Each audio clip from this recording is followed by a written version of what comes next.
B പോസിറ്റീവിൽ ഇനിയവർ guest.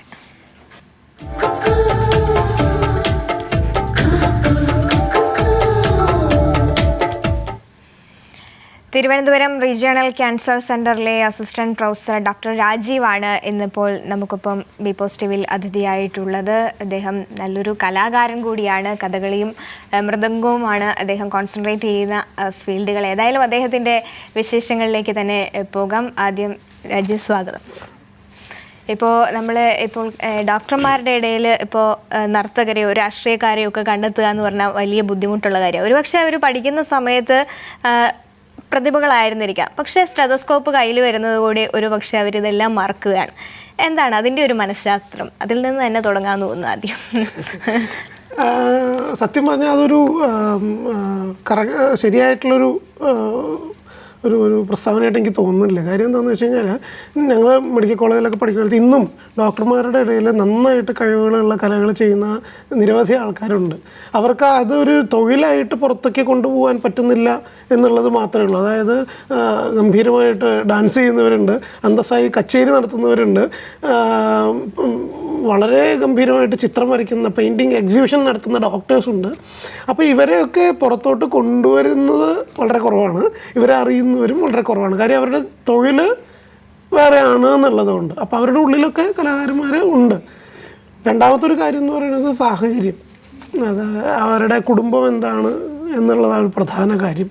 അപ്പോൾ ആ കുടുംബത്തിൻ്റെ ഒരു സപ്പോർട്ടുണ്ടെങ്കിൽ അത് ചെയ്യുന്ന ആൾക്കാരുണ്ട്, സപ്പോർട്ടില്ലെങ്കിൽ ചെയ്യാൻ പറ്റാത്ത ആൾക്കാർക്ക്. അപ്പോൾ അത് സാഹചര്യം അനുസരിച്ചും കൂടിയാണ്. ജോലിയുടെ ഒരു സാഹചര്യം കൂടി ഉണ്ടാവുമായിരിക്കും അല്ലേ? തീർച്ചയായിട്ടും അത് നമ്മളെങ്ങനെ നോക്കി കാണുന്നു എന്നുള്ളതനുസരിച്ച്. നമ്മൾ രാവിലെ തൊട്ട് രാത്രി വരെ തന്നെ ഹോസ്പിറ്റലിൽ ഇരിക്കുകയാണ് ഫുൾ ടൈം. അത് കഴിഞ്ഞിട്ട് പ്രൈവറ്റ് പ്രാക്ടീസ് 24 മണിക്കൂർ പ്രൈവറ്റ് പ്രാക്ടീസ് ചെയ്യുകയാണ്. അങ്ങനെയൊക്കെ ഒരു അവസ്ഥ വന്നു കഴിഞ്ഞാൽ നമുക്ക് ചെയ്യാൻ പറ്റില്ല. നേരെ മറിച്ച് നമ്മളുടെ ഒരു ദിവസത്തെ സമയം നമ്മൾ തന്നെ വിഭജിച്ച് വൃത്തിയായി ചെയ്താൽ ഇത് രണ്ടും കൊണ്ടു നടക്കാൻ ബുദ്ധിമുട്ടില്ല എന്നാണ് എൻ്റെ ഒരു വിശ്വാസം. ഇപ്പോൾ ഡോക്ടറുടെ കാര്യത്തിൽ തന്നെ വലിയൊരു ഭാരിച്ച ഉത്തരവാദിത്വം വഹിക്കുന്ന ഒരാൾ കൂടിയാണ്. മറ്റു വേദികളിൽ പോയി ഇത്തരത്തിലുള്ള കഥകളിയൊക്കെ നടത്താറുമുണ്ട്. ഒരു ടൈം മാനേജ്മെൻറ്റ് അതെങ്ങനെയാണ് രണ്ടും കൂടെ കൂട്ടി കൊണ്ടുപോകാൻ പറ്റുന്നത്?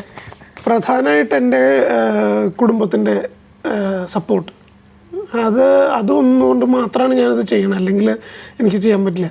അതിൽ പ്രധാനം എന്ന് പറഞ്ഞാൽ എൻ്റെ അച്ഛനും അമ്മയും.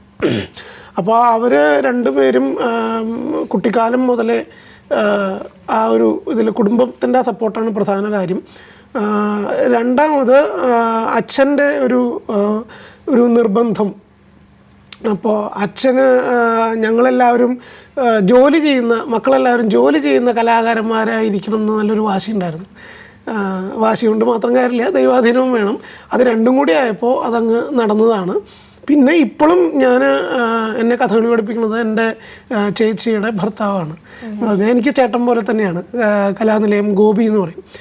അപ്പോൾ ഒരു വിദ്യാർത്ഥിയെ സംബന്ധിച്ചിടത്തോളം, അല്ലെങ്കിൽ കഥകളി ചെയ്യുന്ന ഒരു സ്റ്റുഡൻറ്റിനെ സംബന്ധിച്ച് ഒരു ഗുരുനാഥൻ്റെ അടുത്ത് പെട്ടെന്ന് ചെന്ന് ഓടിക്കയറുക ചെല്ലാനും അല്ലെങ്കിൽ അങ്ങനെയൊന്നും പറ്റില്ല. കാര്യം അവർ പറയുന്ന സമയത്തിനൊക്കെ അനുസരിച്ച് കാത്തിരിക്കേണ്ടി വരും. എന്നെ സംബന്ധിച്ച് ഇതൊന്നുമില്ല. എനിക്ക് വീട്ടിൽ ചെന്ന് കഴിഞ്ഞ് കഴിഞ്ഞാൽ എന്താ പറയുക, എൻ്റെ ചേട്ടൻ്റെ അടുത്ത് ചെല്ലുക, എനിക്ക് പഠിക്കുക, അല്ലെങ്കിൽ സംശയം ഉണ്ടെങ്കിൽ അച്ഛൻ്റെ അടുത്ത് ചോദിക്കുക. ഈ ഒരു സാഹചര്യം അതുകൊണ്ടാണ് എനിക്കിപ്പോഴും ഇതിങ്ങനെ ചെയ്തുകൊണ്ട് നടക്കാൻ പറ്റുന്നത്. അല്ലെങ്കിൽ ഒരു പക്ഷേ ഇത്രയും നന്നായിട്ട് ചെയ്ത് മുന്നോട്ട് പോകാൻ പറ്റില്ല. അപ്പോൾ എത്ര വയസ്സ് മുതൽ ഡോക്ടർ പഠിക്കാൻ തുടങ്ങിയിട്ടുണ്ട് കഥകളി പഠിച്ചു തുടങ്ങി പ്രായം സത്യം പറഞ്ഞാൽ എനിക്ക് കൃത്യമായി ഓർക്കണില്ല. വെച്ചാൽ നമ്മൾ ഒരു ദിവസം തീരുമാനിച്ച് ദക്ഷിണ കൊടുത്ത് അങ്ങനെ ഒരു ദിവസത്തെക്കുറിച്ച് എനിക്ക് ഓർക്കണില്ല. എന്ന് വെച്ച് കഴിഞ്ഞാൽ അച്ഛൻ കുറേ കുട്ടികളെ പഠിപ്പിക്കും, ഞാനും അവരുടെ കൂടെ. പിന്നെ എന്നോ തൊട്ടോ ഗോപിച്ചേട്ടൻ എന്നെ പഠിപ്പിച്ചു തുടങ്ങി. അതെന്നാണ് ആ കൃത്യ ദിവസമൊന്നും എനിക്ക് ഓർക്കണില്ല. ഓർക്കുന്നത് ആകെ ഞാൻ ആദ്യമായിട്ട് കഥകളി അവതരിപ്പിച്ച ദിവസമാണ്. അത് കൃഷ്ണൻ്റെ വേഷം പുറപ്പാട് കെട്ടിയിട്ട് ഇരിഞ്ഞാലക്കുട കൂടൻ മാണിക്യമ്പലത്തിൽ ഞാൻ 4ാം ക്ലാസ്സിൽ പഠിക്കുമ്പോഴാണെന്ന് ഓർമ്മ. 9ാമത്തെ വയസ്സിൽ ആദ്യത്തെ അവതരണം ഉണ്ടായത്. കഥകളി ഏറ്റവും കൂടുതൽ ചെയ്യുന്ന വേഷങ്ങൾ പച്ചവേഷമാണ് അധികം ചെയ്യുക. എന്ന് പറഞ്ഞാൽ കൃഷ്ണൻ, അർജുനൻ, ഇത് രണ്ടുമാണ് അധികം ചെയ്തിട്ടുള്ളത്. കത്തിവേഷം ചെയ്യാറുണ്ട്. ഈ യുവജനോത്സവങ്ങളിലൊക്കെ ഉള്ള കാലത്ത് അധികം രാവണനാണ് അധികം ചെയ്തിരുന്നത്. ഇപ്പോഴും രാവണൻ കത്തിവേഷം ചെയ്യാറുണ്ട്. പിന്നെ ഇപ്പോൾ ഈ അടുത്ത കാലത്തായിട്ട് മിനുക്ക് വേഷങ്ങളോടൊരു എന്ന് വെച്ചാൽ സ്ത്രീവേഷമല്ല, ഈ ബ്രാഹ്മണൻ്റെ വേഷം, കുചേലൻ്റെ വേഷമൊക്കെ കെട്ടി തുടങ്ങിയിട്ടുണ്ട്. അപ്പോൾ ഇത് ഇനിയിപ്പോൾ നമ്മുടെ പ്രൊഫഷനിലേക്ക് വരികയാണെങ്കിൽ ഇപ്പോൾ RCCയിലെ ഡോക്ടറാണ്, ഇപ്പോൾ ഈ കലാമേഖലയിൽ കൂടെ നിൽക്കുന്ന ഒരു വ്യക്തിയാണ്. അത് ഏതെങ്കിലും തരത്തിലൊക്കെ ഇപ്പോൾ പ്രൊഫഷനെ സഹായിക്കാറുണ്ടോ? അത് ഇപ്പോൾ രോഗികളോടുള്ള സമീപനത്തിലോ? തീർച്ചയായിട്ടും. അത് എൻ്റെ മുമ്പ് ഞാൻ ഒരു സാധാരണ കുടുംബത്തിൽ ജനിച്ച് വളർന്നു വന്ന ഒരാളാണ്. ഒരു കഥകളിക്കാരൻ്റെ അമ്മ കാഥികയായിരുന്നു പണ്ട് കാലത്തെ, ഹരികഥ എന്ന് പറയുന്നത് ഇപ്പം ചെയ്യുന്നില്ല. അപ്പോൾ അങ്ങനെ ഒരു കലാകുടുംബത്തിൽ വളർന്ന് സാധാരണക്കാരനായിട്ട് ജനിച്ചു വന്ന ഒരാളാണ്. അല്ലാതെ എന്താ പറയുക, ഡോക്ടർ കുടുംബത്തിൽ തന്നെ ജനിച്ച് ഡോക്ടർ ആവാൻ മനഃപൂർവ്വം തുനിഞ്ഞിറങ്ങി അങ്ങനെ ഒരാളല്ല. അപ്പോൾ അതിപ്പോൾ ഇപ്പോഴും ഞാൻ അമ്പലങ്ങളിലൊക്കെ കഥകളിക്ക് പോവുകയും ചെയ്യുന്നത് എല്ലാം ഒരു സാധാരണക്കാരുടെ ഇടയിലായതുകൊണ്ട് എന്താണ് ഒരു സാധാരണ ജനത്തിൻ്റെ ബുദ്ധിമുട്ട് എന്നുള്ളത് പെട്ടെന്ന് മനസ്സിലാക്കാൻ പറ്റും. ഇപ്പോൾ ഒരാൾ വന്നിരുന്നിട്ട് എൻ്റെ മുമ്പിൽ ഒരു ക്യാൻസർ രോഗി വന്നിരുന്നിട്ട് ഞങ്ങൾക്ക് നാളെ എത്താൻ പറ്റില്ല, അല്ലെങ്കിൽ മറ്റന്നാളെ എത്താൻ പറ്റുള്ളൂ, അല്ലെങ്കിൽ ഞങ്ങൾക്ക് ഇന്ന് പോകണം, അല്ലെങ്കിൽ അങ്ങനെ അവരവരുടേതായിട്ടുള്ള പല പ്രശ്നങ്ങളും പറയുമ്പോൾ എനിക്ക് പെട്ടെന്ന് മനസ്സിലാക്കാൻ പറ്റുന്നത് ഒരു പക്ഷേ ഞാൻ ഈ ഒരു സാധാരണ കുടുംബത്തിൽ നിന്ന് വളർന്നു വന്ന ഒരാളായതുകൊണ്ടായിരിക്കണം എന്ന് ഞാൻ വിചാരിക്കുന്നു. അതൊന്ന്.